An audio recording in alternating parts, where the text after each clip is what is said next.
right, man. Episode 58 of the Mulberry Podcast. We're here in Knoxville, Tennessee. It's a revolution. God, love it. Got to do it every time, bro. I'm here with a friend of mine. You're from Baltimore, correct? Yeah, Columbia, Baltimore. Oh, that's all the same damn near, ain't it? Yeah. He's out here on a visit, and I reached out to him, or he actually reached out to me a few months ago saying he was going to be in Knoxville in October. So I wanted to get him on the pod and, just talk about what you do. You have your own clothing brand. Yeah. That's like the main thing? Yeah. Yeah? Okay. But yeah, man, how you doing? I'm doing fantastic. I'm out here. I'm soaking up the Knoxville air. I'm trying to get my Go Vols on. Yeah, I learned that last night. It's not Vols, it's Vols. Vols, yeah. So I'm like, all right, I'm mad that they're playing away today. Right. I wanted to go to the game. Yeah. Probably would not get in unless I'm paying you can pay a grip for it for sure. $600. Yeah. Because that's what we were talking about. We're like, yo, let's go to the game.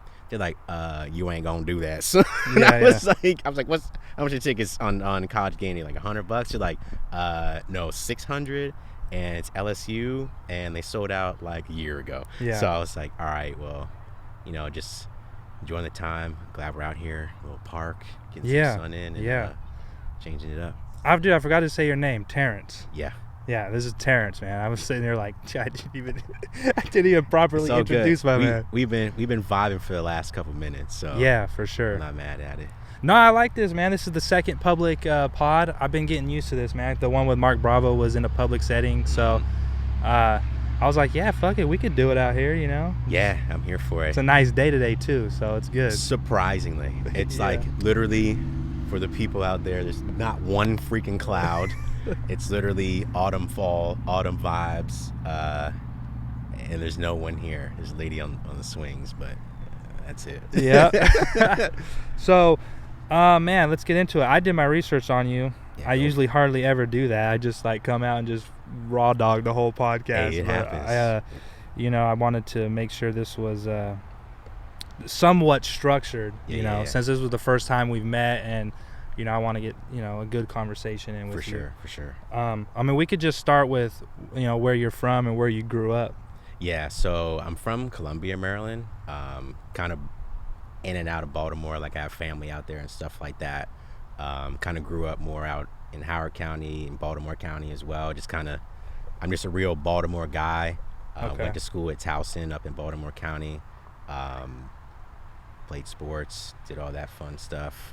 And I guess you could say in terms, a real Maryland guy at heart. What does that mean specifically for the people who don't know? So, like a lot of people, like they'll say like the DMV, like DC, Maryland, and Virginia. Right. But since I'm closer to Baltimore, sometimes people are like, oh, that's not part of the DMV kind of a thing. There's always that 95 rage war between it. Right.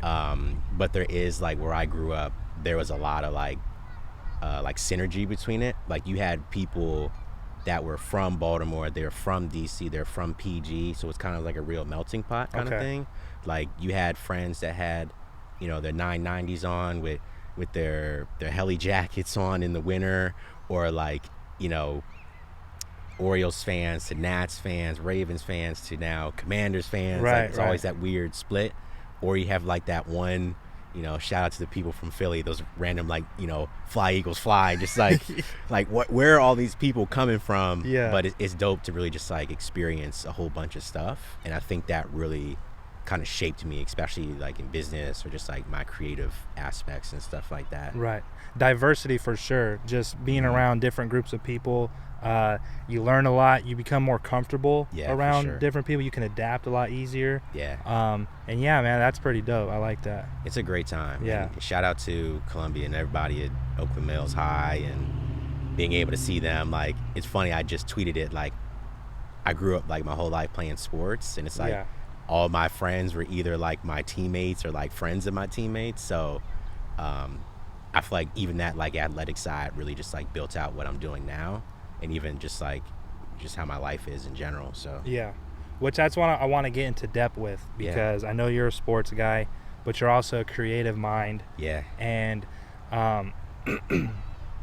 for me, when I was playing sports growing up and even into high school and college, I've always had a creative mind. I didn't even know how to tap into that because I was always just so into athletics that I knew there was something I wanted to do there, but I didn't know how to differentiate like my thought process. And I don't know, because it's two very different things, you know. And I know that let me see, I got this down right here. Let's see, where is it at, man? Because you played lacrosse, but you were also the president of an art honor society. I was. Damn, I feel like freaking Narwhal, right? I was, yeah. So back in high school, like I played lacrosse 2 years. I played golf too, all 4 years. Okay. Like varsity all 4 years. So you nice on the golf course? I did a little something back in the day. Like it was fun. Yeah. It was crazy. Like not people like, oh, I'm on the golf team, but like, I was getting, recruits, nothing crazy. Especially golf. Like I was supposed to go play up. Actually, shout out to the Philly people up in Philly. Nice. Up there, D2, and then lacrosse. Like because I came in the game so late. I had like a couple, offer kind of here and there kind of things, or it was a school that was just starting the program. Right. Like I remember getting an email. I think it was from like Florida State, and down south there's really not a lot of lacrosse programs. That's more like just northeast, ain't it? Yeah, like New York, Pennsylvania, like Massachusetts, like all those schools. And I remember getting an email on like my Verizon account. And it was like, hey, this is we're having a lacrosse camp at Florida State looking for players like around the country. And I wanted to go, but like I was like, ain't no way Florida State is emailing me to come play. And I was supposed to go to Philadelphia University to kind of play both. Right. Like they had just started their lacrosse program and they were pretty decent at golf. Like I could match up well. Because everybody that plays, like, I want to go D1 or stuff like that. Yeah, of course. Or even in Maryland, a lot of really good D3 schools. But I wanted to get out of the state and just kind of explore that. But I ended up going to Towson, played intramural. I played a couple club stuff. I tried to walk on, like, lacrosse. And I was, like, seeing those guys. And I was like, yeah I think y'all got a practice squad or something. Like, I'm not 6'2", 210 playing freaking midfield. I thought I was big in high school. So I see like their defensemen are 6'4", 220. I'm like, this is an NBA point guard size. This is not high school lacrosse anymore. But welcome to Tennessee, man. It bugs everywhere. I'm sorry. Nah, they come in to vibe with us. But I was in high school. I was the president of the Art Honor Society for like a year, and I don't know how I got it, but it was cool being able to like be the forefront of that. So like I was going to that club, and then I was going to lacrosse practice like right after. Like I'm wearing like my gear waiting for practice to start. And I mean, we did a couple of projects. It was still kind of new for the group, but being able to like tap into both of that. And I've always been real creative, and my undergrad degree is in art. I have a BFA. Okay. So it was always weird. It was kind of like a High School Musical, like Troy Bolton. He was the basketball player and he acted, but it was weird, So yeah, I guess I don't know if I made it cool or I just kind of just can we curse? Right. Well, what was an inspiration like at an early age, for wanting to pursue something like that? Yeah. So my mom actually did like 20 years in advertising. Okay. So like way back in the 90s. Like early 2000s. So I was always like at the agency, like 4 years old, messing with Photoshop, like CS2, stuff like that. And my uncle, he was always like the art guy. He always was like drawing cartoons and caricatures and stuff like that. And I remember every like family reunion, he would bring me like remember those old like tracing books and stuff like that. Yeah. And I was real hip into like reading like manga and watching anime. This is like when the Toonami boom was huge. Yeah, Toonami, bro. Yeah. So I would always get the books, right? And he would be like, yo, I'm gonna give you the tracing paper and, draw some stuff and show it to me. But I'm like, I don't want to be copying nothing. He's like, nah, you gotta learn first before you actually develop your own style. So I always was like taking the covers and like tracing them and like just like getting the style down. Like everybody was, drawing Super Saiyans and stuff like that. Yeah. But he would be teaching me like, here's how you can do attention to detail. Here's how you can do this and do this. And then I went to a reunion one time, and I was like, yeah, look at all these tracings I did. And he was like, that's amazing. All right, now freehand it. And I was like, all right, fuck it. Can we curse? Yeah, you're good. I was like, fuck it. And I did it, right? And, it wasn't great, but it kind of like opened my mind. And I've always loved like sneakers from playing sports, and like, sitting up watching Toonami, stuff like Adult Swim. Like I remember watching like even stuff like Family Guy and stuff. I always thought it was cool, like doing animation, playing games, sitting up playing Need for Speed or, GTA and stuff like that. And always in my mind, I'm very much a visual learner. So I remember like playing San Andreas and like looking at the cars, and I'm like, oh, I could modify my stuff looking like this. My friend's like, have you done the campaign yet? I'm like, nah, I got like 6 cars. They're all colorful. This one got this rim. This one got this rims. My guy, he got all this cool stuff. And I didn't even do the campaign. I just like visually being within it. Right. I think that really like tapped into my creative side, and kind of just even stuck to me now. So yeah, that's dope, man. Just you have a well-rounded background where you did sports, but you also, kind of grew up watching all that and playing those games and stuff, and that's pretty dope. For sure. Yeah. I've always been like a sponge in a way. Yeah. Like I wouldn't say I'm like reserved, but I always be paying attention to stuff. Like because like I said, my mom used to be in advertising for like a really long time. So I remember looking at, going when she's at work, I'm looking at them do old school like printmaking and stuff like that. I'm looking at billboards and advertisements and looking them pick out typography. Now I'm a kid, I'm looking at it, but like, I'm recognizing these things like Helvetica, Arial, kerning and, letting, all that stuff when you're designing. And they're like, yeah, let them just go play with Photoshop. And I'm like, I'm not making nothing cool. Yeah. But it's like, I knew it. I've always been accustomed to the software. Right.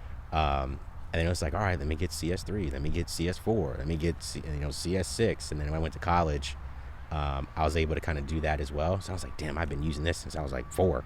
So it just made it kind of easier for me to tap it. And shout out to the fam for just letting me kind of explore that side. Yeah. As well as not also hearing like, you can play basketball, but like, right. I didn't grow to be 6'3". Right. So, and still being able to go across my own path to play, sports that I really thought were cool, even if it was later in life. So yeah.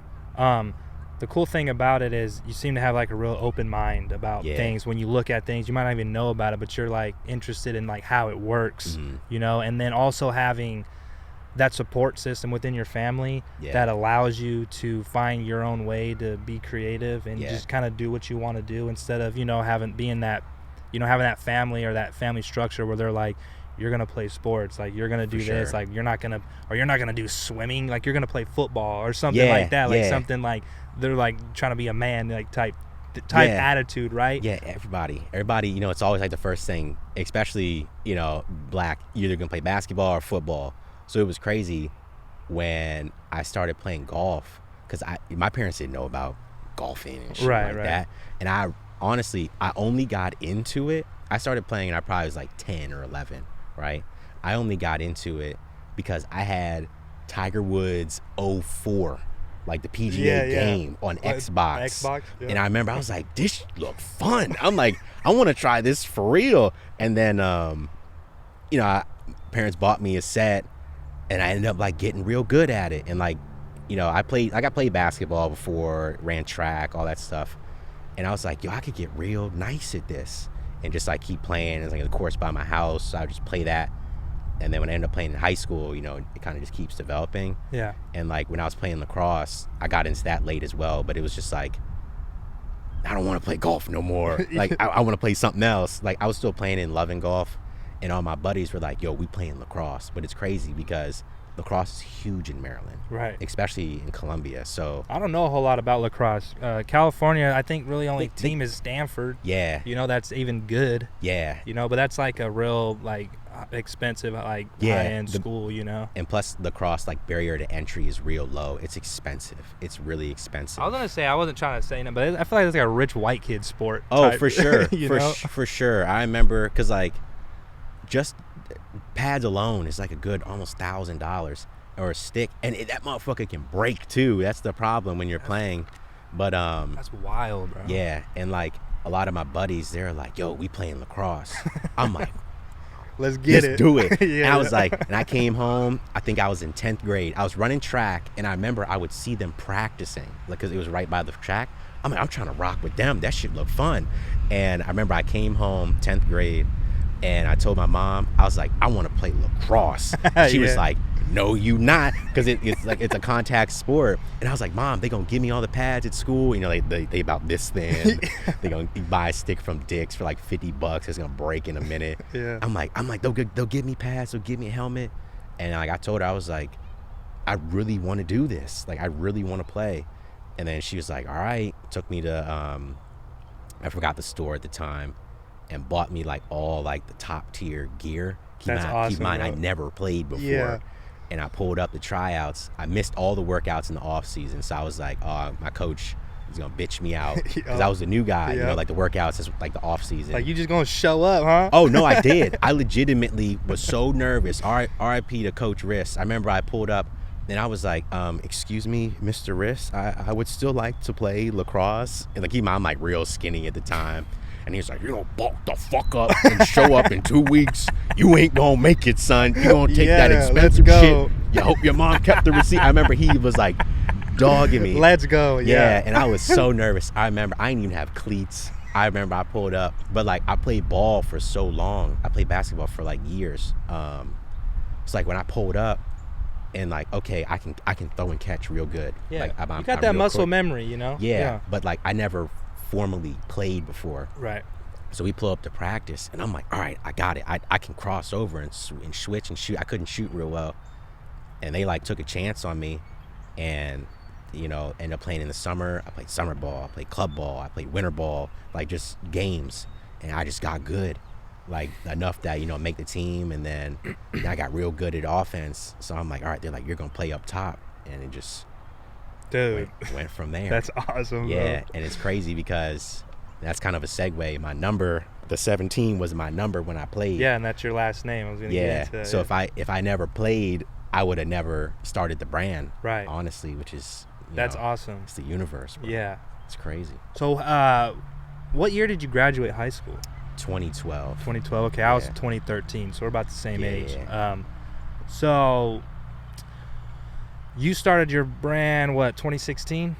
Yeah, kind of right when I came out of undergrad. Like about right before I graduated. I don't know what in my mind clicked to do this. Right, because I was going to ask, between graduating high school and starting the brand and really like kind of pushing that, what were you doing? What were you kind of going through? What was your headspace? Because that's a very that's a tricky time in people's lives, is that time between high school and whatever you're gonna do, you know, from a creative side or even a career side, you know, and just going to college. And I feel like a lot of kids go to college just to buy time to try to figure out what the hell they even want to do, you know. We'll keep it short because it's definitely not nah, you're long-winded. good. Just let it out, man. But you're good. It's cool. So I always, you know, high school, I was, you know, I did the art stuff, I did sports stuff, right? Ended up not going to Philly, but like my mind, I was set on going to Philly. I'm like, I'm out of here. I'm gonna go up to Philly. The school used to be across the bridge from Temple. Okay. So I was like, I'm gonna go up there. I'm gonna ball out. You know, I'm gonna do all this. Like the lacrosse program just started. You know, what they gonna do? Cut me? You know, they ain't got no players. It's only 11 of us. You know, so. I like the attitude though. Yeah, I was like, let's do this thing. And then they sent the bill for the tuition, and my mom was like, "No, you're staying in state." And like the out-of-state tuition gets you, bro. Oh yeah, and the only school I applied to in state was Towson. Okay. So I was like, gotta love it. I know. And I was like, assholes. Hey, if it's loud and proud, baby.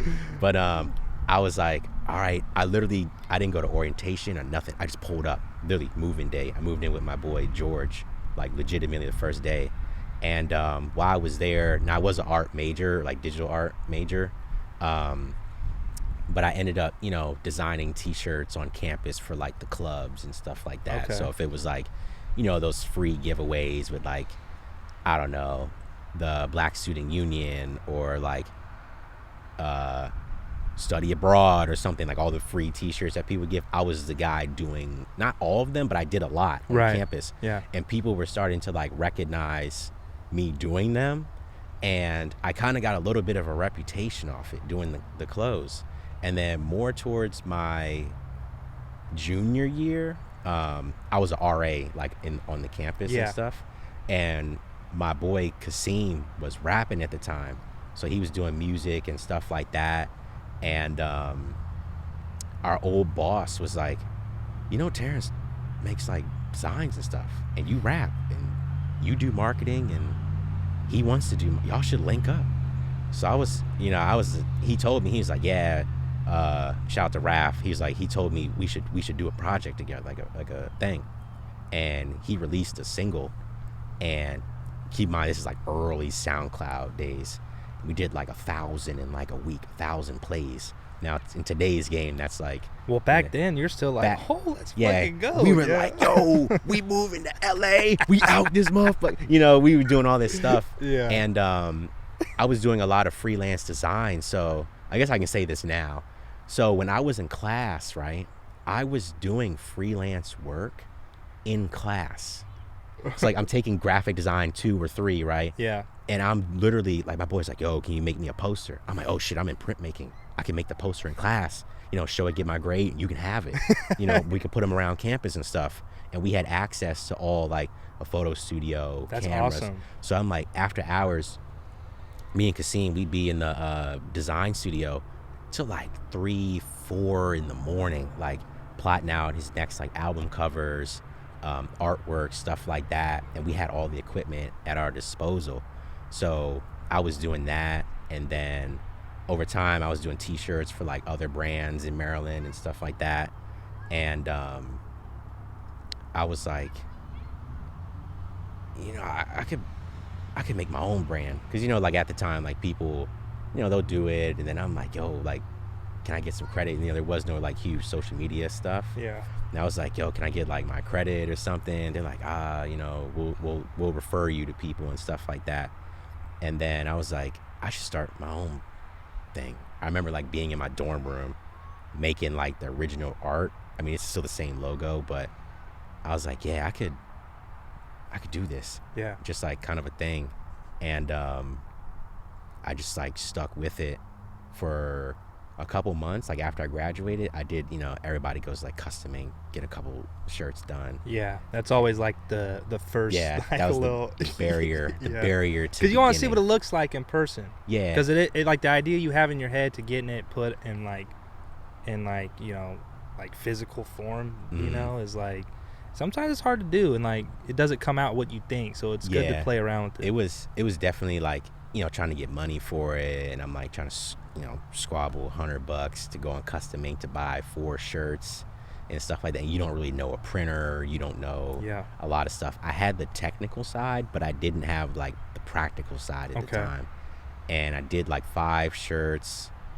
I had a friend, like, you know, my sister came out, my boy George, John, and Trey, and my friend Kevin shot it at the mall where we live.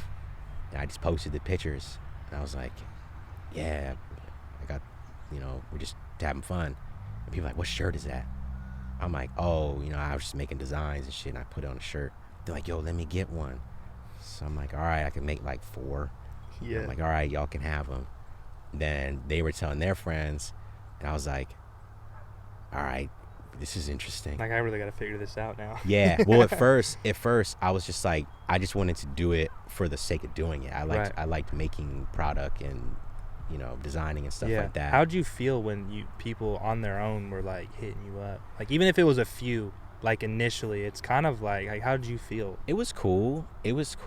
Definitely at first. And then, you know, eventually it starts to get like, well, I can't make 300 shirts. Not that I'm making that now, but like I can't make 100. I can't make 50, you know, without having to get, you know, like the capital or just money to do it. Yeah, like that's the big thing. Yeah, and actually, I have a friend. His name's Nick. And I'll be seeing him later tonight. So he has his own tech company, and we ended up building an app together. This is kind of like backtracking. We built an app together. It was called Album Pop, and he did all the hard shit. I made it look pretty, basically, and it was an app that would help.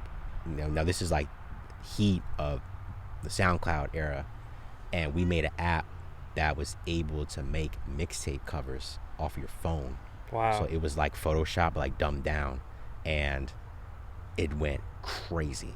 Like I think I don't know the exact number, but I remember we did like 10,000 downloads in a year. Damn. Like off this app. And I remember I'm going to parties and shit. I'm like, yo, check this app out, because I don't know if you remember the running joke for a long time. Like people would take a group picture and they'd be like in the comments on Instagram, they'd be like, oh, you look like you about to drop the hottest mixtape in 24. So we made the app to do that. It's like, yeah, make it turn into a picture or a mixtape cover, and it just kind of blew up. And then he was like, yeah, like I don't want you to go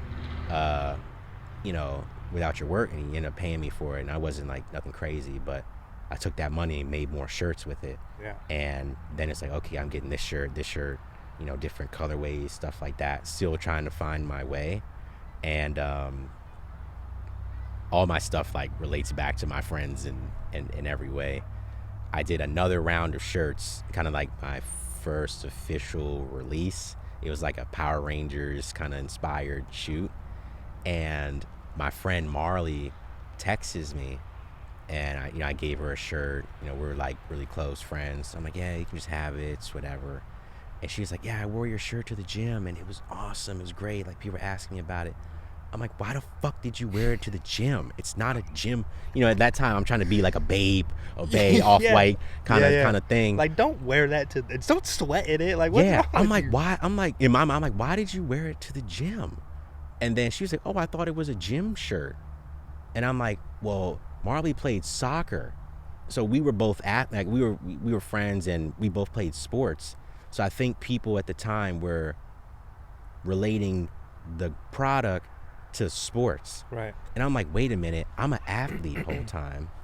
And then I was like, okay, let me kind of see where this goes in terms of like on the athletic side. Okay. So I ended up making a couple athletic things, and then things started getting a little bit quicker. So that was kind of like the turn. And keep in mind, this is all, like you mentioned, when I just got out of school. Right. So I don't know what the fuck I'm doing.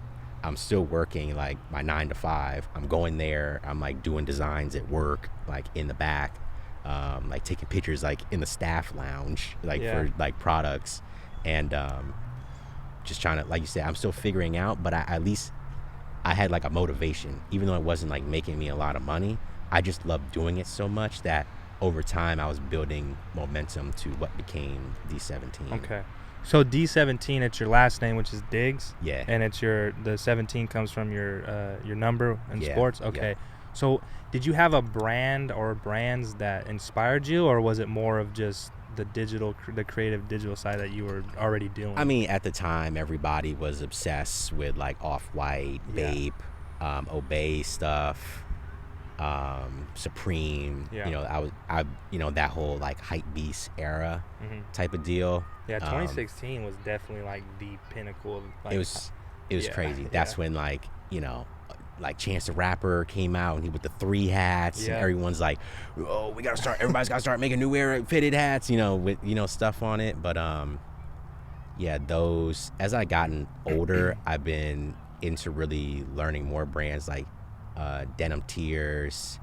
I always get his last name, Kiko, with Asics and stuff like that, like a lot of the high-end stuff. Right. Y3, Ambush, just really seeing kind of that high fashion couture as well. I mean, we all love Louis and Balenciaga and stuff, but really just kind of finding those brands that were like super, not niche, but they weren't necessarily like the hype ones.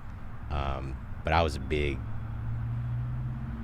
literally I was like trying to die in Off-White for the longest. I was like, yo, this shit is hard. It's got quotation marks, and like the Pyrex 23. I remember I wanted that so bad, and then they're like, nah, Chicago only and all that stuff. I'm like, well, I'm from Maryland. Can I at least buy one or something? Yeah. So where does you brought up Asics? You used to work for Asics in a way. Where does that come in in this whole timeline or in your creative process? So I was at Asics from about early 2020 to about last year, so relatively recent. Okay, this was recent. Yeah. Okay. So I actually used to work in nonprofit for a long time, like 4 years before I went to Asics. But Asics, my time there, though it wasn't like super long, really like shout out to the whole Asics team from ANA, AEB, AJP, for really like kickstarting me into really learning how not only apparel but like the sportswear game goes. Because like one of my coworkers, Billy, I didn't know he used to shoot for ALD like way when they first started, and like, you know, they did all the stuff with Ronnie Feig with the 30-year anniversary. They did the stuff with Bape. They did the stuff with like all of these huge brands, and I'm like, I'm really with some heavy hitters right now. Before I was like, yeah, I know all this stuff, haha. But then it's like, there's people in here, they know the game from the real, what you see on Hypebeast or High Snob, all those articles. How'd that feel being around those types of dudes? Especially, you know, you were in it and it's what you like. And it's like, holy shit. At first, it was really nerve-wracking, not gonna lie, because I was remote most of the time. But I ended up like going to Boston for a little bit, because that's where the HQ was. Okay. And like I was so nervous at first because I used to do social media. So like Asics Sports Style, the Instagram, I used to run that. That was like, you know, our curation and selections in like creative direction. So, okay. You know, I'm running accounts, you know, 400 or 500. You know, I'm on this joint with, you know, 495,000 people. And this is a publicly traded company. So it's like, if I'm coming up with ideas, like either A, I'm going to get blasted in an article, like if I fuck something up, or B, we can really like build community, especially with a brand like Asics. Because like I'm from, you know, Maryland, Under Armour is huge. Right. And if you go out west, you know, Nike, and then like obviously overseas like Adidas, Puma, all that stuff. And like nobody really kind of looks at Asics in a way. Yeah, what does Asics play its part? The only because when I went to college at Utah State, we went to Wyoming, the University of Wyoming. Their track team was sponsored by Asics. Yeah. So like that was rare to me because a lot of times it was either Nike or Under Armour, things like that. So Asics, but I mean that's more of like a running. Then they do a lot more running stuff. So that does make sense, but I never saw it like that. And I was like, oh, that's pretty dope. Like they had some dope stuff. When we really learned, because they really, when I first got there, they really teach you like the heritage of Asics, like how the founder, how he started the brand, because you learn like, you know, it was all based off of post World War II. He was creating shoes for the kids, you know, because they don't know what to do. They're not in schools, like things are destroyed, stuff like that. He did it as a way to really like revitalize Japanese culture and like the spirit of the people. And then the original like Onitsuka, like Mexico 66, that was like the first shoe. And I believe, I don't know if it was Phil Knight or one of them, used to work for Asics when Nike was still Blue Ribbon Sports. So the Onitsuka shoes replicate a Nike Cortez. Okay. The Asics was the original silhouette before Nike went and did their own thing with it. So there's a lot of like synergy, but not like they kind of came up together, and then Nike obviously shot up, but Asics still tried to keep itself true to the brand. And now they do kind of do sportswear and sports style. They will do like sponsor schools and stuff, mainly in Japan, but a lot of like track and field stuff. But I think it was Asics. I hope I wasn't wrong. I'm pretty sure it probably was. And then when I got on the team, like I was doing as well, like performance run. I did tennis and track and field as well as the sports style side. So like one of my first projects was the 2020 Olympics. So like, you know, they're 13 hours ahead. It was in Tokyo. So I'm on the phone, like we're on the phone with the legitimate IOC, which is like the federation that, you know, the Olympics report to, like all the media and stuff. Like we're on the phone with these guys. So like when I'm starting, like I'm on the phone with, you know, the people at KIF. I'm on the phone with, you know, I'm not like speaking like, oh, this is Terrance, he's a social guy. And I'm like, man, we on the phone with fucking Ronnie Feig right now. Like, you know, I'm freaking out. I'm fanboying in the back. Cool, you know, he's in the airport. He's like, hey, yeah, you know, I sent over the the approvals. I'm like, yo, we on the phone with Ronnie right now. We on the phone with, this is when Novak Djokovic was going crazy. Oh, and I was on that a lot of his campaign teams for the run, and I'm like, yo, they like, yeah, we got to do this and this. He's going here to try to get the Triple Crown. He's going to the U.S. Open, XYZ. We're like, I'm talking to the designers that are like curating his outfits that he's gonna wear, and I'm like, this is some crazy shit. And I'm working, one of the campaigns. Sadly, he lost the U.S. Open, but I'm like, we're ready to launch this new stuff. I was there when the Masters, when Hideki Matsuyama won, and then like he was wearing Asics shoes. And then like we were there on the phone. They're like, yo, Hideki Matsuyama won the Masters. We need to get inventory to the U.S. Like I was in those conversations and like being able to see how that all like plays out. That's crazy, and dude. Like, that's awesome. Yeah, and being able to meet a lot of like designers. Like shout out to Jackie Monroe. She does like SMU designs at Asics. So like all the heat that they be posting is all her, and she's a female designer putting out amazing gas. Yeah. And I'm like, when I was doing a project with it was called the Daylight Pack, and I was just trying to find out who it was, and we connected, and I'm like, she is killing it. And she was showing me her resume. She's like, yeah, I did Bodega, Pleasures, like all these high brands that you're seeing like on TV, like these hype models. She's the one at the forefront designing this stuff. And being able to be around these people and still being able to like connect now, because we talk every now and then, like some of my old coworkers. And like I told them, like, yeah, I got like a brand too. I ain't got a brand. Yeah, I don't want to be like, yeah, I have a brand, And they're like, yo, let's see it. I'm like, yeah, shit. I'm like, I got some stuff like X, Y, and Z. And so I was feeling like a kid up in front of class doing your presentation. Like, yeah. I'm shaking. And like one of my homies, Wes, he's like, yo, like I checked out your website. Like I bought a whole bunch of like beanies and stuff. And like, people, they're like, yeah, like you're more than welcome to wear shoes in your photo shoots and stuff. Like, cause I was getting, obviously my employee discount. I'm like buying shoes. Oh yeah. I'm like, everybody's wearing Asics. We ain't switching shit up. So, that's fire though, yeah, dude. Because that's different too. Like you don't really see people rocking Asics like that. It's dope, and it's cool like to see like what Amélie Dor and what they've done with like New Balance. Because at the time, they're like, why are they wearing New Balances in their like lookbooks and stuff? And like being able to work at Asics and really see like the tried and true heart of the brand, and they have some heat too. Yeah. So it's just very like low key, kind of like, oh, when you find out, you're like, damn, you wearing like this Brain Dead collab. They only did it in LA, type of release, stuff like that.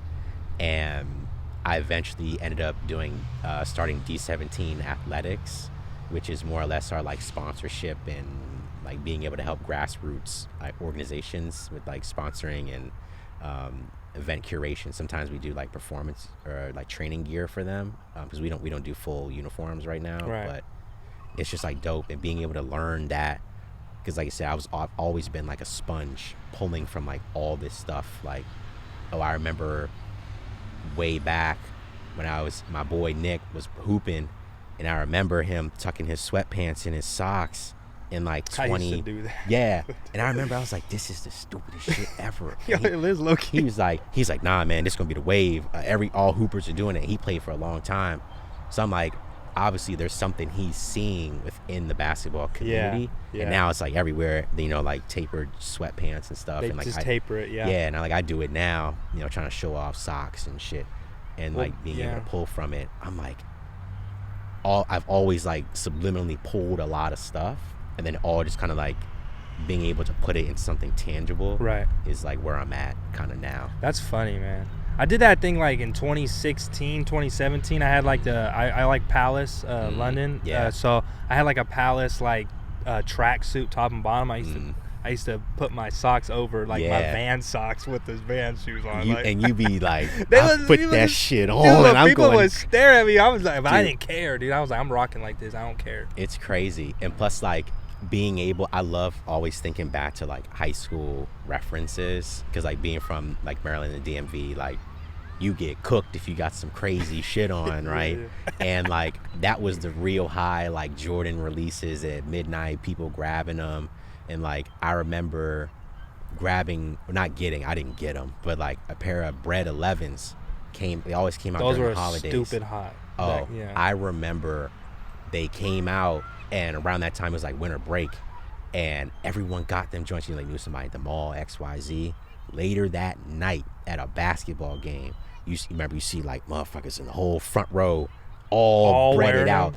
And I'm like, I got on my fucking Air Max Wavies thinking they was foam posits because my mom got the wrong thing, you know, for Christmas. I'm like, I want some foams. And she came, check them out. These Air Max Wavies, they not even what I wanted, you know? Or it's like, you know, I'm like, I want some Olympic 6s. And they come back, you know, with like the Fusions. And I'm like, come on, Mom. But like, I'm about to get cooked. Yeah, right. I'm like, damn, they gonna flame my ass. They gonna be like, boy, if you don't get out here with your DBZ fusing ass Jordans, motherfucker, you know, like, I'll be like, shit, I'm about to get flamed coming into school. But yeah. But I always kept my shoes clean though. Yeah. They weren't always like the hype joints, but they'd be like, yo, Terrance got some clean shit on. His shit don't never look dirty. I was always like rotating shit out because like, you know, I could wear like, you know, a pair of New Balances. They may not have been like a 990. It may have been like something, you know, a little less. And they're like, yeah, his shit clean though. Or I just wear Nike slides. Yeah. I always had the fresh slides with the elite socks, thinking I'm the shit. With those elite socks were that was the thing back in the day when it first started coming out like that. I remember I had like $12 for one pair. Yeah, I remember I had all the colors. They'd be like, oh, you got your elites on? They left, right, specific. I'm like, yeah, you see the L and the R on the front of these motherfuckers. Like, and it was crazy. Like, I remember like the Sperry Elite sock wave in Maryland. Like, it had people in a chokehold. They're like, oh, you got the school ones, you got the rec ones, and then we had like the breast cancer awareness ones. I'm like, yo, we going crazy with these $15 socks. I remember when Nike started putting the Nike sign on the front. Oh yeah, yeah. Like, we're gonna go move it. They're like, people were like, yo. Yeah, they're like, they making these motherfuckers in red now. They're no longer just white and black. Yeah. Like, you know, it's not just the team edition ones, and you know, and you could socks was a shit back then. Yeah, I'm telling you, I had so many socks. Like even when I was playing, not to like ramble, but I don't want to expose myself too much. I've always loved sports. So like I was a big Ken Griffey guy for baseball. Oh, yeah. I love, you know, he had the hat backwards because I remember when he hit the joint, you know, watching like YouTube and stuff in Camden Yards, and he hit it off the warehouse, and like you can still see where they put the marker to where he hit it. And like, you know, I'm a big Georgetown guy, and I always, you know, AI, you know, with the sleeves and the headbands. Man, it's in a yearbook. I remember I came to a golf match with the sleeve on. You had the AI type sleeve on? I had the sleeve on, and I shanked the shit out that shot. But let me go ahead and take this off. Yeah.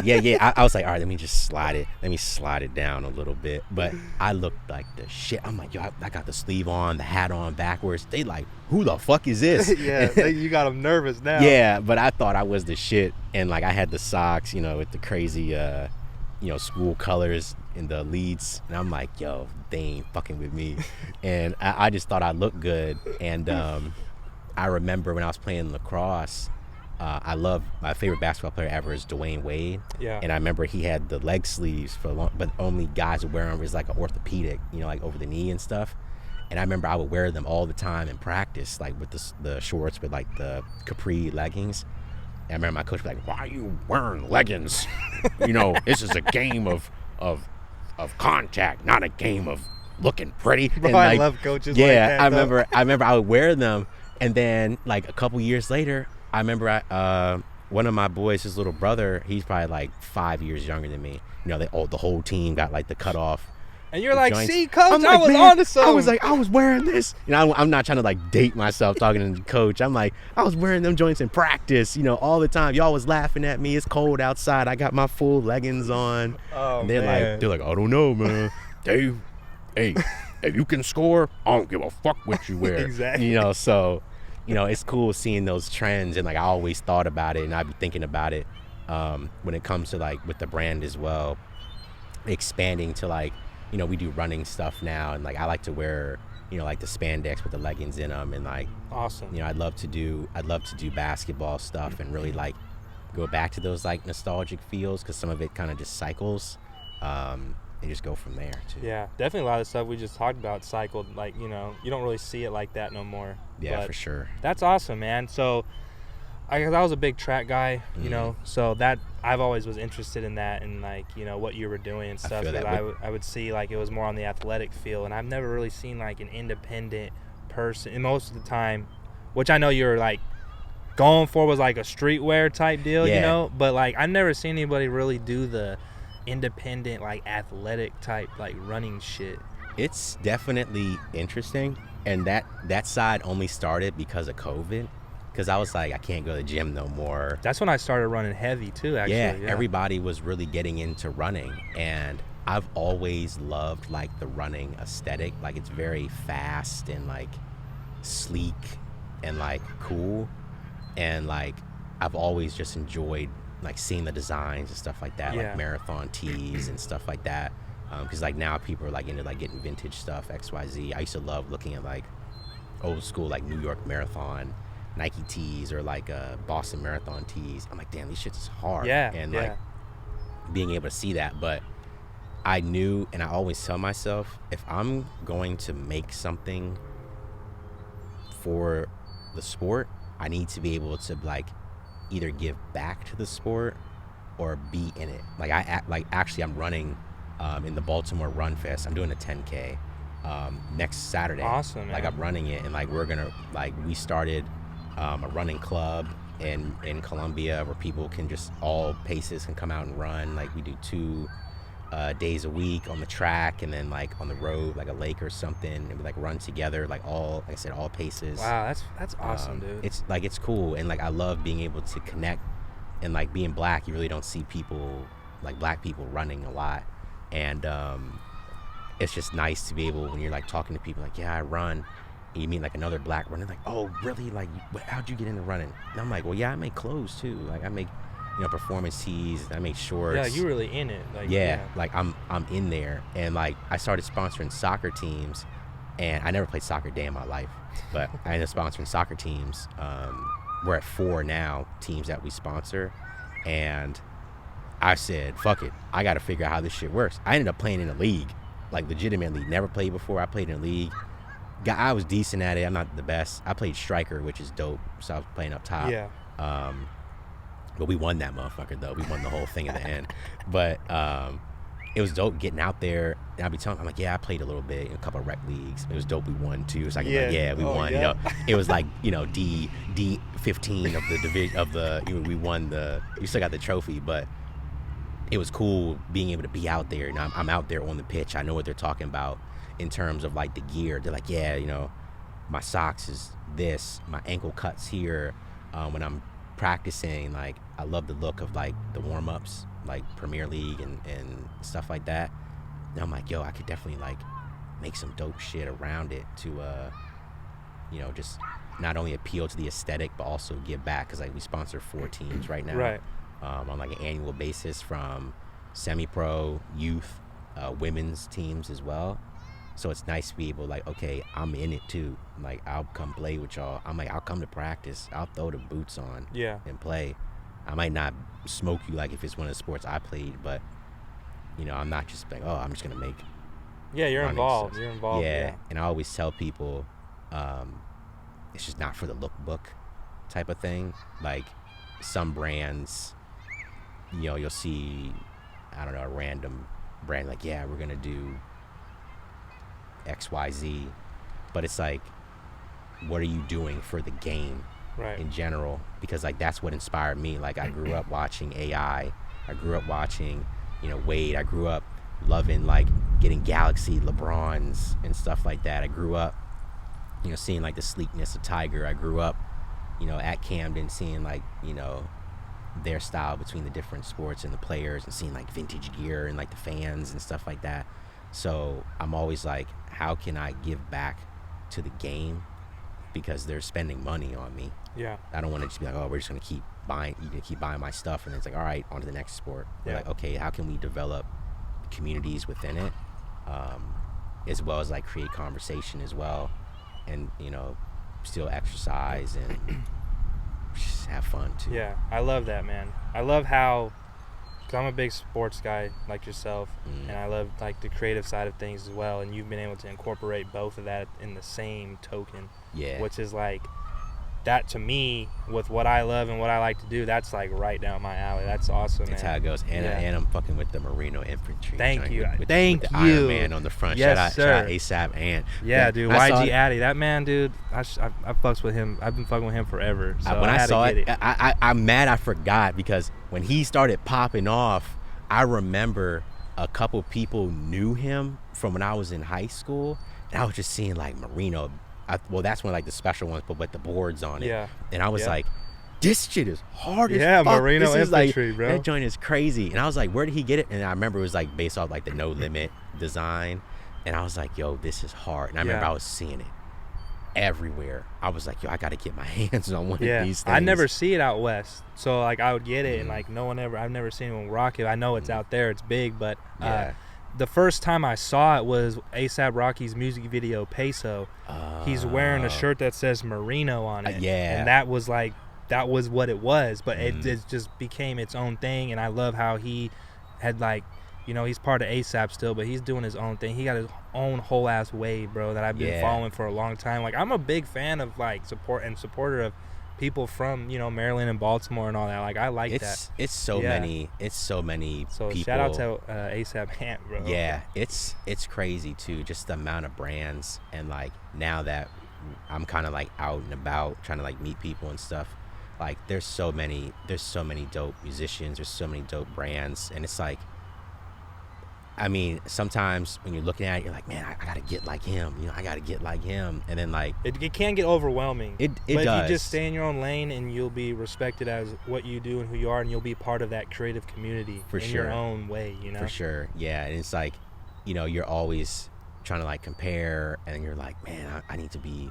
making this. I need to be doing this. I need to be doing that. And then after a while, I was just like, the only thing I can really be is like my authentic self. And I guess that's just what's been holding me up thus far, because I'm big into pickleball now. Nice. So like, I'm like, yo, I gotta be making some pickleball shit, and I've been trying to play too, and it's just like, my friend's like, why you want to get into pickleball? I'm like, yo, this shit gonna be hard. And I've been talking to like a couple players like online, like Reddit and shit. And they talk about it. They're like, yeah, we want to see stuff like that 1980, kind of like U.S. Open style with like color blocking and like the kind of oversized fit on stuff. I'm like, well, that's kind of a little bit contemporary, but it's not being dedicated to the sport. Right. So like brands are obviously pulling from it, but they're not making it for the players. So I kind of took that lane myself. We haven't started the pickleball stuff, but the cool thing about nowadays is there is literally an audience for almost anything. You just gotta find it. You gotta find the audience sometimes, or then that's where marketing comes in. You really find your lane, and people who, it might not be people you think, and then you realize like, oh shit, there's a group of people. There's people out here who fuck with this. You know? I found that out heavy 2 weeks ago. I started doing. There's a group down in DC. It's called Neighbors DC, and they help a lot of small businesses do pop-ups, because it's hard to get into like pop-up spaces anywhere. And her name's Anika. She started this movement helping small brands get exposure. And I pulled up to one of them in Georgetown. It was an event called Art All Night, and people were going nuts over my stuff. I'm like, where was this before? Because like sometimes when you're pulling like your influences from stuff, everybody has their like Kanye era where they're like, man, I ain't putting my shit in nobody's store. You can only get it in my store. I'm not doing no pop-ups. I'm not doing this. I'm not doing that. There's a lot of benefit to it though. Yeah, and when I did it in Georgetown, there was just so many people. They're like, I've never, like, tell me about the brand. I'm like, yeah, what's this, that, it's, giving like the story. Like, that's really cool. How long you been? I'm like, I've been in it for 6 years. They're like, really? Where have you been? I'm like, well, I'm closer to Baltimore, but they're like, do you do pop-ups? Do you do this? Have you talked to this person? Have you talked to this person? And I I was like, no, I haven't. They're like, oh, shoot, I know somebody that works at the Post. I know somebody. I'm like, this is crazy. Yeah. And like, even back to how we even got here, I did a pop-up in DC, and that's how I bumped into Mark Bravo to like, you know, and I'm like, yo, what the fuck? And he's like telling all the Creative House guys like, yo, come check my man's out. I'm like, okay, now I'm like meeting people and doing that, and you know, seeing like the cycle kind of get bigger. And I'm a guy that really likes to identify opportunity. Yeah. And I did the pop-up in Georgetown, and I'm looking across the street, right? And there's like a running store. It's like a boutique. And I'm like looking the name up, and I'm talking to the guy next to me. He's like, what are you looking at? I'm like, I don't know what that's a running store, which means they sell running gear. So I was like, let me look them up. And I just went online and sent them an email. I said, hey, I'm an independent. Now we haven't gotten to any like deal or anything, but like just taking a risk. They said no, but like I'm like, hey, I'm an independent brand. We have a run club in Maryland. We have a couple things. Runners in like the Portland Marathon have worn our stuff. We have people in the Baltimore Run Fest wearing stuff. How do you feel about stocking us in your store? Now they were like, oh, you know, make some more things and we'll talk about it. Yeah. But like being able to see it now, I know like, okay, maybe I should start looking up like little boutiques around DC. Yeah. And start putting my stuff in there and seeing what happens. I haven't had any hits yet, but that's good that you're looking though. Like, you know, you have a plan and a goal. Yeah. And it always adapts and just like changes. But, you know, if I had never did the pop-up, I would have never noticed the people around me to take that next step, you know. Learning to do things on the fly, which I feel like just from listening to you from the get, when it was just doing lacrosse, or okay, I was up in Philly, but now okay, I'm just gonna have to go to Townsend or whatever. Like you've always been able to just adapt with the situation. Yeah. And the big thing with things like this is, and like the people you meet that you're not even ready to meet or expected, and then now boom, it opens up like so much more, and you just gotta kind of be ready for it, for whatever comes to you, you know. Yeah. You know, just like adapt on the fly. That's how we're here in a park in Knoxville, Tennessee. Having Crazy, doing bro. stuff. I'm like, it's just, you know, I wouldn't say, you know, like a lot of people, they say like bet on yourself or take a risk. Like at least make the risk like calculated. Like don't blow your entire life savings to do something, and then now you're like, I don't have a plan B. Right. But I've always just been like, you know, I could do something with the brand even if it doesn't work. I've gotten comfortable with getting no's now. Yeah. Which is okay. Like it's all right if people don't like your stuff. Like I remember one time I got flamed on TikTok. Like someone posted one of my shirts. They're like, who wants that dinky shirt XYZ? Damn, like, bro, they went out of their way for all that? They were flaming the shit out of me. And I was like, you know, I'm like in the comments trying to read it, not like responding. I'm like, you stupid kid. I curated this shirt, and this is the finest cotton that you can get from North Carolina and stuff like that. But you know, I try to refer back. This is like to the late Virgil. I remember he did a webinar about like, you know, being able to be at the right place at the right moment. Yeah. He talked about being able to have he said if you take this tin can, right, and you throw it next to a garbage, you know, pile, people think it's garbage. If you take the tin can and you put it in the MoMA, people think it's a piece of art. So it's kind of like, where can you put your product in front of the right people? Like obviously you're gonna get negative eyes, you're gonna get positive eyes, but at the end of the day it's still eyes. Exactly. Because then, you know, the kid that was ripping me on TikTok, and now I'm not gonna say his name, but it was hurting me for like a week. That was my first time I ever got something negative. You know, he or they might see it. Not everyone's gonna think the way he does. Yeah. So some people might be like, man, that's kind of dope. Yeah. And like, then boom, you got a new audience. Yeah. Or his homie could get one of the shirts, and then he'll be like, I seen that on TikTok, man. You ain't know it. You don't really know. Then they kind of learn about the brand. They're like, you know, maybe I shouldn't think about it that way. You know, you're kind of in a way, because a lot of like people I'm around, we're such small businesses, and even myself, that you have to consistently tell the story. And that's one thing that I didn't really know to start out, was I know the story, but a random person doesn't know the story, or they don't know what I'm trying to get at, or like the other layers to it. Right. But being able to, you know, make it more concise and understandable, It's like now I just tell people, they're like, oh, what does it mean? Like, okay, it's my last name, the number, and we're all about athletics, design, and community. Yeah. That's like the 3 main words. And I'm like, okay, I got my athletics. I still like being, inspired by design or, art or culture. And then the community, which is like the teams we sponsor, the people that support it, because like it's a lot of my friends, but I always love when I get like a random person and they're like, yo, like I saw your shirt on Google. Like, I'm just curious, like, what's it mean? So now, even though I'm already 6 years in, I've kind of taken a step back almost. And I'm like, let me not focus on the product right now and focus on the story. There you go. Yeah. And really tell what it truly means. And then people, when they look at the product, they're not guessing. They're like, oh, well, it's just a letter and a number. Yeah. They don't understand the layers that go through it. And like kind of teasing it, we're doing a release at Towson for homecoming. Okay. And it's the 25th anniversary of the school going from Towson State to Towson University. They just took the state off, but it's 25th anniversary. So I'm going up there, homecoming, and I'm giving out like 125 shirts to the kids.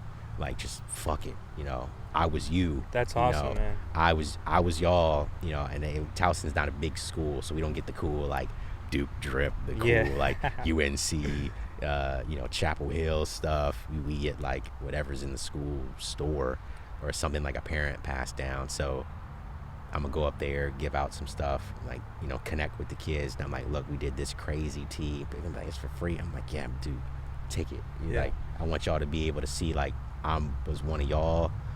I, understand, obviously we don't have good merchandise, but being able to just like have fun and just like meet the kids and give out stuff. And that's what I did when I was in school. I'm still doing it now. Okay. I'm hoping Towson don't like sue me or nothing. That's why I was like, we're gonna do it for free. We're not gonna take any money from it. If y'all want to do something, like, I'm more than happy to come talk to a kid like within the arts department, or like if y'all want to do this annually, let's get a group of students and let's really like freak some shit. Let's make something dope that they can be a part of. And I'm not saying that I'm like the pioneer of it, but it's just cool to just see it happen. So I was like, let me just take a risk on it and see what happens. If they don't fuck with it, I'll just figure out what to do with 125 shirts. But I think they'll like it, and hopefully, man, go from there. That's good. Is that what Beyond a Dream Youth Conference was? What is that? Because you were a speaker there. Yeah, so that's actually a nonprofit in Baltimore that helps like Baltimore youth, and I think they do a lot of STEM, like science, technology, and like education, mathematics stuff. I was a speaker there earlier this year, and I went and talked about like entrepreneurship, like my degree, because people are like,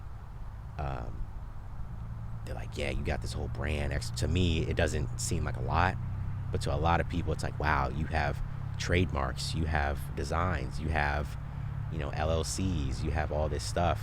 And I was just like I don't know what the word was. It's just I was a speaker, but I went to like really talk to the kids, and I was like, look, I'm real raw. I'm not gonna come here and be like, hello kids, enjoy the day, and stuff like that. I've always kind of really liked my authenticity, because like, a lot of other conferences I go to, they're like, always achieve your goals and stay in school and XYZ. I'm like, look kids, not like super aggressive like that, but I was telling them, I was like, you don't like, I know y'all are here for a conference, and you're here because maybe it's for school or something like that, but like, get to know the kids next to you. You don't, you a photographer, you rap, you do video, y'all can do something together. Know numbers. You don't have to necessarily, you could go into e-commerce. You could be the web guy, you can be the photo guy, you can be the event booker guy. Like, y'all can all do something together. And I was like, that's how a lot of this stuff starts. It starts in stuff like this, like campuses, schools, like people you connect with. It all starts with who you meet. And like, I was like, don't be afraid. Just turn it like, yo, what's up, man? I'm I'm Terrance. What you like? Oh, I love sports. Oh shit. My boy, he trains for the G League team. I take pictures for him. You need stuff for your recruitment stuff? Oh yeah, I'll shoot it for you. Stuff like that. Or being able to know, like, I not from a big city. I'm from suburbs. It's just how it is. I went to a really small high school. I went to a mid-major school. It wasn't that big. I started a brand. I ended up working with a lot of the people you admire. I don't know how fate put me in those steps, but I was y'all. I didn't have a lot of direction coming out of high school. Like, I was like, I like designing, but it was like my junior year I realized I could really monetize and make something out of it. Before, I was just like, well, I'm just going to class, and my grades was good, so I'm like, okay. But you never know, or sometimes you don't really see a lot of that, because like when I was in high school, the biggest person that came out, which is, it's kind of a flex, but not, the show The Boondocks? Yeah. So the creator went to my high school back in like the 80s. Wow. Yeah. So that was like our big crowning achievement. Isn't that what's his name's son? Who is the creator of it? His name is Aaron Magruder. Oh, okay. Yeah. And he used to be a cartoonist for the Washington Post. Okay. So like he was like our big crowning achievement. We've had a couple guys on the sports side that they played on like U.S. national teams for soccer. We had a couple guys like make it to the NFL and the NBA, but like sometimes we don't really see, this is a business person. This is, it doesn't always have to be sports, which is amazing. Like, it's so hard to play professional and stuff like that. But like, there could be a person at the school like, oh, this lady, she owns like her own State Farm agency, and she's got all, she's building all this. She got a huge house out in Clarksville. Yeah, and all this it's just stuff that's not publicized, or like, yeah, they don't have that fame with their success. And it's like, you can still, like, guys, you can, or guys, girls, anybody, you can still be successful and still see a person who's doing this. Like, I got a boy and his wife Devin and Jasmine with Balasia. They make dope jewelry, and I'm like, and now this is like crazy stuff, chains, rings, all that. And like, he is like one of my inspirations in terms of business. He's a close friend of mine, and I'm like, yo, if I knew somebody like you when I was like sitting in the auditorium, they're like, hey, look, it's this person. I'm like, yo, he looks like me, he's something that I can attain, and he be making dope jewelry. He's been pushing that thing crazy. He's like, yeah, we going to this conference and this, we trying to link up with this guy and this person and this athlete and this artist. I'm like, he's really doing it. But like, you wouldn't know if he doesn't, he's been on the same wave as me, like trying to go back to the school and like, maybe go to a business class. Like, hey, we're local entrepreneurs. We sat in these same seats as you. Like, don't be super shot down if you want to rap. Like, it's not a bad thing. Go do choir, learn music theory, and really push yourself. You might have a kid, because I knew guys. I feel like I'm just rambling at this point. No, you're good. Like, dude, I've you're known. good. I'll kind of cut it this. I knew guys back at high school. They would rap like crazy, and they would put on waves. There was no SoundCloud. It was all Facebook and YouTube. Yeah. They would put out waves. I remember like hearing stuff like Scandal. He was like huge back. He's still huge now, and like, they're rapping and stuff. I remember teachers like, you ain't gonna get nowhere with that rapping and all that stuff. And it kind of, in a way, when you're that young, you're like, damn, maybe I shouldn't do this. And then a lot of my friends that do music now, they've been still on that wave and still pushing, which is dope. And it's like, I wish I knew that in high school, that someone taught me I can turn this into something. Yeah. I can use social media to push stuff. I can learn marketing. And like, even when I was at Towson, we got a friend with us. Even when I was at Towson, I knew, like, when my friend Nick and I were pushing the app, I was going to parties showing girls the app. They're like, let me take a picture, look at that. I turned into like a mixtape. Oh my god, that's grassroots marketing. Yeah. I didn't know that at the time. I didn't know being able, like, Nick was like, okay, submit this here, do this, on these deadlines. I didn't know that we're doing project management. I didn't know when I first started, D17 and I'm building a website, like obviously everyone starts on like a BigCommerce or WooCommerce or something. I'm on Shopify personally. Okay. But like, you know, that's e-commerce marketing. Yeah. Or being able to, like, okay, I need to figure out how to send emails. You're doing email marketing, and maybe you're not being a master of it, but you're learning the basis of a lot of it. And it's all raw. It's all very raw, and you can learn it on the internet. You can learn design on the internet. You can learn to do a whole bunch of stuff. Yeah. I built a very basic website, and I learned how much goes into it, but I was proud of myself for making a functioning website that you could buy and it works. Yeah. You know, and I did it on my own. I spent like 8 or 9 hours one day just, okay, how do you do this? Google, YouTube, okay, boom, okay, and what's the next step? Okay, well, how do you do this? You know, just learning on your own and just having that basic knowledge, dude, that's something that I take a lot of pride in, just knowing how to, like, I don't necessarily want to do all this forever, like have a team, that'd be great, but at least I know how to do it. Yeah. You know, when it comes down to it. And when it comes, I don't have to rely on anyone else at the end of the day. Yeah. You know. And when it comes to that time when you're like, okay, I need a team, you kind of know, like, okay, this what to is expect as well. This is how I want the site to work. This is how I want this to work. Because then if you're doing like, you know, the podcast, you know, we can have a video guy, you know, like consistently monitoring like 2 boom microphones. Yeah, and all that's that not stuff. me sitting here just thinking as you're talking, I wonder if that shit's still recording. Like are we good? You know, but like exactly. It happens, and it really like I said before we even started, I remember doing like, I always ask, shout out to my sister being my first photographer. I'm like, Tori, can we just go out back real fast? Like, just press the button. Like, just put it, it's already focused. Just press the button. That's you know, my brother too. Yeah, it's just like, this all you got to do. And like, she was like one of my early, I'm like, can we go out?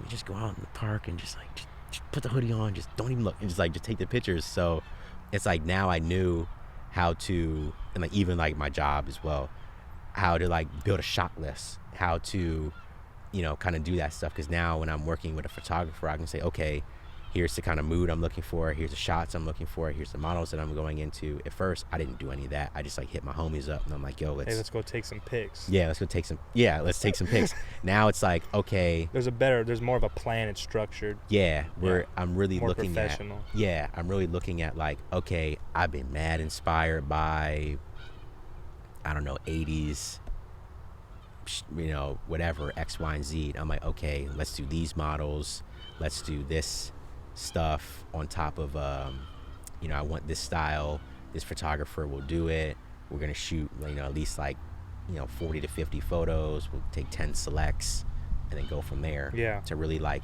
curate it more, versus it's just like, you know, take the picture and then I'm mad, you know, in the beginning I'm like, why is nobody fuck with it? And I'm like, well, my lighting was crazy, you can't really see the graphic, it's a little blurry, you know. It's just like, I just didn't know in the beginning.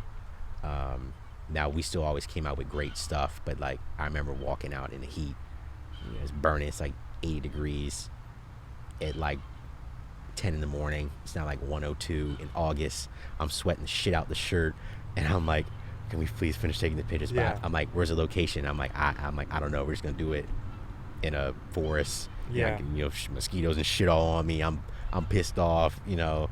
And now it's like, okay, we're gonna go to this studio on this date, this time. This person's gonna shoot it. This is the models. I got a little whiteboard. You know, y'all gonna do yours. We're gonna do a couple groups, the ladies, the guys, and then, you know, I'll book an extra hour so we can just fuck around. You know, y'all can do whatever, you know, X, Y, Z. And then we just go get drinks after and talk about how dope we were. And we pull up to a restaurant. They're like, yo, imagine. I'm like, yeah, you know, we're all models. We're a team. You know, we did a photo shoot. It's whatever. That's awesome, man. Well, shit, dude. Honestly, just talking with you, I'm super inspired, dude. This was like just a great conversation for me, just listening and seeing how you do things and just where you're at in your head and stuff. And it feels good. It's inspiring for sure. I appreciate it. I try my best, you know. It's cool when people now and they look at the page, like my Instagram, and it's crazy because I really ain't even posted that much. Like when I scroll through it sometimes, I'm like, man, I had this release, couldn't shoot it because of COVID. I had this release, couldn't shoot it because of models. I had this release, I couldn't find a photographer. And then people are like, how big is your team? I'm like, it's just me. Like, they're like, what, you're doing the website and you're designing it and you're talking to the manufacturer, and you're like, yeah, packaging the orders. I'm like, yeah, it's a good, couple Saturdays and lunch breaks running to UPS, delivering stuff. And, I like to just show people that they're like, well, you're doing all this stuff. And I'm like, I'm just a guy. I'm just a guy that just took a chance on myself and just kept going. But now I'm kind of in a place where people like really, sorry, I keep looking at this damn RC car going crazy. Sorry, people on the video.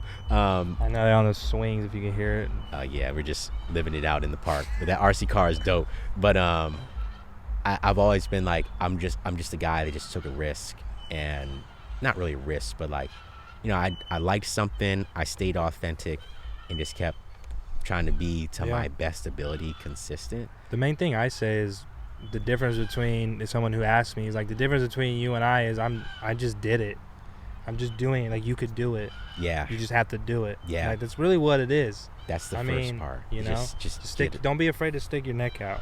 Yeah, because you like we talked about, like, finding audiences. You never know who's gonna fuck with it. Nope. You're just like, yeah, I might do this now. Now I'm at the point where I tell my friends, because they're like my creative directors in a way. I mean, I'm like, bro, I'm trying to do this. Or I'll tell like my friend Alia, she's like my women's curator. She also helps models, and she's immaculate at it. And I'm like, yo, how do you feel about these colors? How you feel about this? How you feel about this? And okay, try this. Because like, I can't, there's some things I might not see. And I tell my boys, I'm like, look, if I put something together and it's ass, please have the respect to tell me exactly that it's garbage. Don't just be like, oh, that shit's fire, bro. And No, because then I'm mad because I made all this stuff, and I'm like, why is it not selling? I'm like, bro, I didn't tell me this shit was not cool.